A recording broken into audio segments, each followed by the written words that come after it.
Ce mercredi 28 octobre est marqué par le grand retour de l'émission phare de France 3, La Carte au Trésor, présentée par Cyril Ferraud.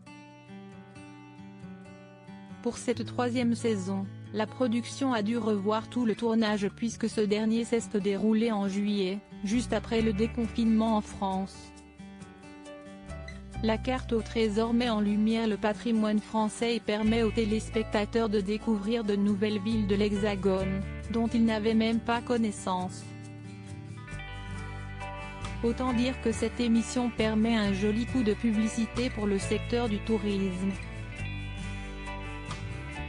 En revanche, dans ces numéros inédits, Cyril Ferraud ne pourra pas se montrer tactile, comme il avait l'habitude de le faire, et a toujours respecté les gestes barrières.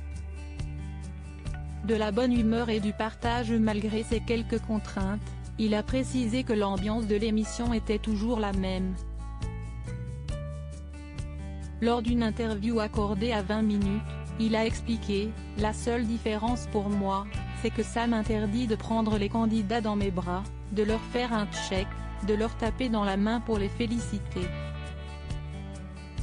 Mais on a inventé des airchecks, on a trouvé d'autres solutions pour qu'il y ait quand même de la bonne humeur et du partage. »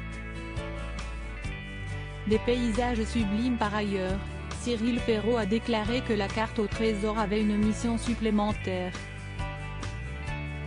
En raison de la pandémie de coronavirus, le tourisme connaît un déclin important mais l'émission de France 3 pourrait donner envie aux Français de voyager davantage sur le territoire.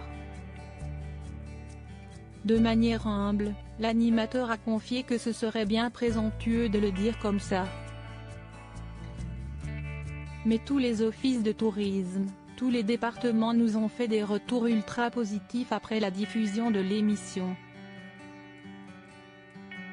Le Lot nous a par exemple appelé pour nous dire que l'émission avait eu un impact énorme sur les réservations.